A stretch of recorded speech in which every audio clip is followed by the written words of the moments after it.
Capítulo 1 do livro Como Lidar com as Emoções. Título do capítulo: Lidando com a Culpa. Subtítulo 1: Prejudica as forças vitais.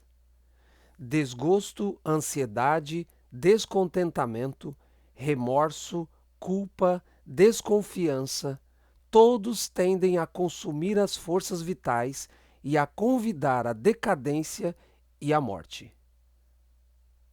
Como libertar-se? Esse sentimento de culpa tem de ser deposto ao pé da cruz do Calvário. O senso de pecaminosidade envenenou as fontes da vida e da verdadeira felicidade. Agora Jesus diz: lance tudo sobre mim. Eu levarei seu pecado. Dar-lhe-ei paz. Não destrua por mais tempo seu respeito próprio, pois eu resgatei você com o preço do meu próprio sangue. Você me pertence. Sua vontade enfraquecida eu fortalecerei. Seu remorso pelo pecado eu removerei. Portanto, volva seu grato coração, tremendo de incerteza, e agarre-se à esperança colocada à sua frente. Deus aceita seu coração quebrantado e contrito. Ele lhe oferece livre perdão. Ele quer dotar você e conceder-lhe graça para ajudar em sua fraqueza. E o amado Jesus conduzirá você passo a passo, se tão somente puser sua mão na dele e se entregar à sua direção. Jesus dá o perdão. Satanás procura desviar nossa mente do poderoso ajudador, para nos levar a pensar em nossa degeneração. Mas ainda que Jesus veja a culpa, ele pronuncia o perdão. E nós não o devemos desonrar duvidando de seu amor. Amor que liberta. O amor difundido por Cristo por todo o ser é um poder vitalizante. Todo o órgão vital, o cérebro, o coração, os nervos, esse amor toca, transmitindo cura. Por ele são despertadas para a atividade as mais altas energias do ser. Liberta a pessoa da culpa e da dor, da ansiedade e do cuidado que consomem as forças vitais. Vem com ele serenidade e compostura. Implanta na vida uma alegria que coisa alguma terrestre pode destruir. A alegria no Espírito Santo. A alegria que comunica saúde e vida. O maior Salvador. Se você se julga o maior dos pecadores, é de Cristo exatamente o que você necessita, o maior Salvador. Levante a cabeça e olhe para fora de si mesmo, para além de seu pecado, para o Salvador erguido na cruz. Fora da venenosa e mortal picada da serpente, para o Cordeiro de Deus que tira o pecado do mundo. Ele dá descanso. Ele carregou o fardo de nossa culpa. Ele tomará o peso de nossos cansados ombros. Ele nos dará descanso. O fardo de cuidado e aflição, ele o conduzirá também. Convida-nos a lançar sobre ele toda a nossa solicitude, pois nos traz em seu coração. Não há pecado insignificante. Deus não considera todos os pecados igualmente graves. Há, aos seus olhos, como aos dos homens, gradações de culpa. Por mais insignificante, porém, que este ou aquele mau ato possa parecer aos olhos humanos, pecado algum é pequeno à vista de Deus. O juízo do ser humano é parcial, imperfeito, mas Deus avalia todas as coisas como são na realidade. O beberrão é desprezado, e disse-lhe que seu pecado o excluirá do céu, ao passo que o orgulho, o egoísmo e a cobiça muitas vezes não são reprovados. No entanto, esses são pecados especialmente ofensivos a Deus, pois são contrários à benevolência de seu caráter e àquele desinteressado amor que é a própria atmosfera do universo não caído. A pessoa que cai em algum pecado grosseiro sente talvez sua vergonha e miséria, e sua necessidade da graça de Cristo também é sentida. Mas o orgulhoso não sente necessidade alguma, e assim fecha o coração a Cristo e às infinitas bênçãos que ele veio conceder. Aproximação positiva. Ninguém jamais se torna melhor pela denúncia e recriminação. Falar de sua culpa a uma pessoa tentada de modo algum lhe incute a resolução de ser melhor. É necessário encaminhar os errantes, desanimados, para aquele que é capaz de salvar perfeitamente a todos os que dele se aproximam. Deve-se mostrar à pessoa o que ela pode se tornar. Dizer-lhe que não há nela coisa alguma que a recomende a Deus, mas que Cristo morreu por ela a fim de que possa ser aceita no amado. Inspirar-lhe esperança, mostrando-lhe que na força de Cristo pode proceder melhor. Vamos apresentar-lhe as necessidades que lhe pertencem, apontar-lhe as alturas que pode alcançar, ajudá-la a pegar-se à misericórdia do Senhor, a confiar em seu poder de perdoar. Jesus está à espera de tomá-la pela mão, desejoso de dar-lhe poder para levar uma vida nobre, virtuosa. Satanás e o sentimento de culpa. Em Zacarias capítulo 31, o povo de Deus é representado como delinquente em juízo. Josué, como sumo sacerdote, pede uma bênção para seu povo, que está em grande aflição. Enquanto suplica a Deus, Satanás está à sua direita, como antagonista. Acusa os filhos de Deus e faz seu caso parecer tão desesperador quanto possível. Expõe ao Senhor seus pecados e faltas. Aponta seus erros e fracassos, esperando que pareçam aos olhos de Cristo num caráter tal que não lhes prestará auxílio em sua grande necessidade. Josué, como representante do povo de Deus, está sob condenação, cingido de vestes imundas. Consciente dos pecados de seu povo, está opresso de desânimo. Satanás oprime sua vida com um sentimento de culpa que o faz quase perder a esperança. Apesar disso, ali permanece como suplicante, com Satanás disposto contra ele. Efeitos da crença no inferno perene. Tenho pensado que muitos internados em asilos de loucos foram para ali levados por experiências semelhantes à minha. Sua consciência foi abalada por um senso de pecado, e sua tremente fé não ousava suplicar de Deus o prometido perdão. Ouviam as descrições populares do inferno até que parecia coagular o próprio sangue das veias e gravar com fogo uma impressão nas placas da mente. Andando ou dormindo, o terrível quadro estava sempre presente, até que a realidade se perdia na imaginação e eles só viam a rodeá-los as chamas de fabuloso inferno, e só ouviam os gritos dos condenados. A razão fora destronada, e o cérebro se enchera da confusa fantasia de um sonho terrível. Os que ensinam a teoria de um inferno perene deveriam examinar com mais atenção seus fundamentos para manter crença tão cruel. Crises podem indicar a fonte da força.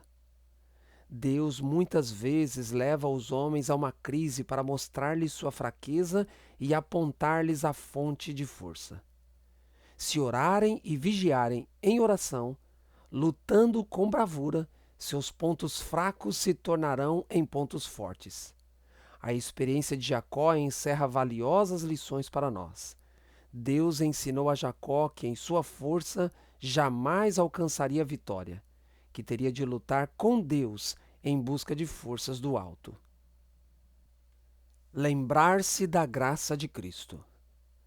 Quando depois de seu pecado de enganar Esaú, Jacó fugiu do lar paterno, ficou abatido pela consciência da culpa. Solitário e desterrado como se achava, separado de tudo que lhe poderia ter tornado preciosa a vida, O pensamento que, acima de todos os outros, lhe oprimia a consciência era o temor de que seu pecado o alienara de Deus e de que fora rejeitado pelo céu. Com tristeza, deitou-se para repousar sobre a terra nua, tendo em volta de si apenas as solitárias montanhas e acima o céu resplandecente de estrelas. Quando dormia, estranha luz lhe feriu a vista, e eis que, do plano em que estava deitado, amplos e sombreados degraus pareciam erguer-se até as portas do céu.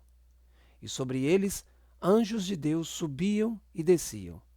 Enquanto da glória acima, ouviu a voz de Deus em uma mensagem de conforto e esperança. Assim foi revelado a Jacó o que lhe poderia satisfazer sua necessidade e anseios mais profundos: um Salvador. Com satisfação e gratidão, viu revelado um meio pelo qual ele, pecador, poderia ser restituído à comunhão com Deus. A escada de seu sonho representava Jesus, o único meio de comunicação entre Deus e o homem. Origem de muitas doenças. O paralítico encontrou em Cristo cura tanto para o corpo como para o espírito. A cura espiritual foi seguida da restauração física. Essa lição não deve ser esquecida. Existem hoje milhares de vítimas de sofrimentos físicos que, como o paralítico, estão anelando a mensagem: perdoados estão os teus pecados. Marcos 2, verso 5. O fardo do pecado, com seu desassossego e desejos insatisfeitos, é a causa de suas doenças. Não podem encontrar alívio enquanto não forem até o médico por excelência, Jesus. A paz que unicamente Ele pode dar comunica vigor à mente e saúde ao corpo. Ignorância não remove culpa. Soubessem eles que estavam torturando aquele que viera salvar da eterna ruína a raça pecadora, e ter-se-iam possuídos de remorso e horror. Sua ignorância, porém, não lhes tirava a culpa, pois era seu privilégio conhecer e aceitar a Jesus como seu Salvador. Desculpar o pecado não soluciona. Não devemos procurar diminuir nossa culpa desculpando o pecado. Cumpre-nos aceitar a divina avaliação do pecado, e ela é muito pesada. Unicamente o Calvário pode revelar a terrível enormidade do pecado. Caso tivéssemos de suportar nossa própria culpa, ela nos esmagaria. Mas o inocente tomou-nos o lugar. Embora não o merecesse, ele carregou a nossa iniquidade. Se confessarmos os nossos pecados, Deus é fiel e justo para nos perdoar os pecados e nos purificar de toda a injustiça. 1 João 1, verso 9. Pessoas humildes reconhecem a culpa. Os que não humilharam o coração perante Deus, em reconhecimento de sua culpa, não cumpriram ainda a primeira das condições de aceitação. Se não experimentamos ainda aquele arrependimento do qual não há arrepender-se, e não confessamos nosso pecado com verdadeira humilhação e contrição de espírito, detestando nossa iniquidade, nunca na verdade procuramos o perdão dos pecados. E se nunca procuramos, nunca encontramos a paz de Deus. A única razão por não termos a remissão dos pecados passados é não estarmos dispostos a humilhar nosso orgulhoso coração e cumprir as condições da palavra da verdade. Deu-se explícita instrução acerca desse assunto. A confissão do pecado, quer pública, quer particular, deve ser de coração e expressa francamente. Não deve ser extorquida do pecador. Não deve ser feita de maneira leviana e descuidada, nem forçada aos que não têm a compreensão do caráter repugnante do pecado. A confissão misturada com lágrimas e tristeza, que é o desabafo do íntimo da alma, encontra caminho para o Deus de infinita piedade.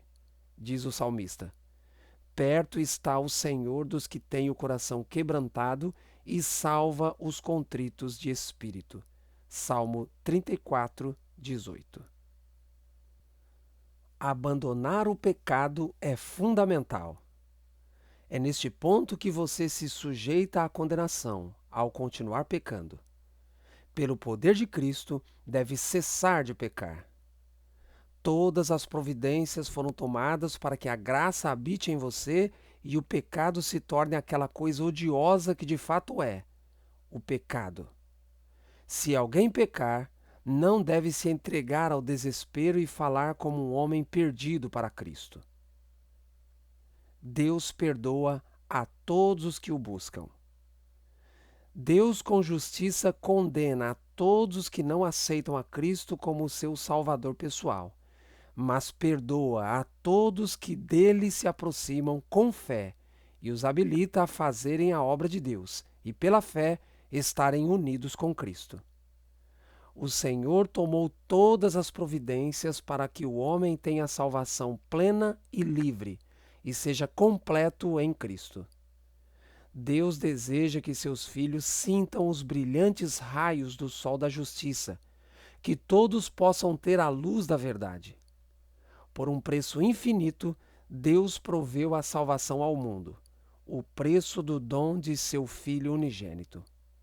O apóstolo perguntou: aquele que nem mesmo a seu próprio filho poupou, antes o entregou por todos nós, como nos não dará também com ele todas as coisas? Romanos 8,32.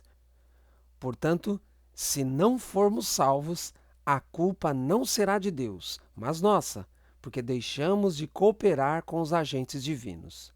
Nossa vontade divergiu da vontade de Deus. Esperança para todos. Ninguém tem necessidade de se entregar ao desânimo e desespero. Satanás pode até se aproximar com a cruel sugestão: não há esperança para o seu caso, você não pode ser redimido. Mas a verdade é que há em Cristo esperança para você. Deus não nos manda vencer através de nossas próprias forças. Pede sim que estreitemos o relacionamento com Ele. Não importa quais as dificuldades que estejam pesando sobre o nosso corpo ou mente, Ele pode nos libertar. Muitos existem, porém, que tornam duplamente pesados os fardos da vida por estarem continuamente antecipando aflições. Entretanto, não precisa ser assim. Custará um decidido esforço mudar a corrente de seus pensamentos, mas essa mudança pode acontecer. Termina aqui o capítulo 1.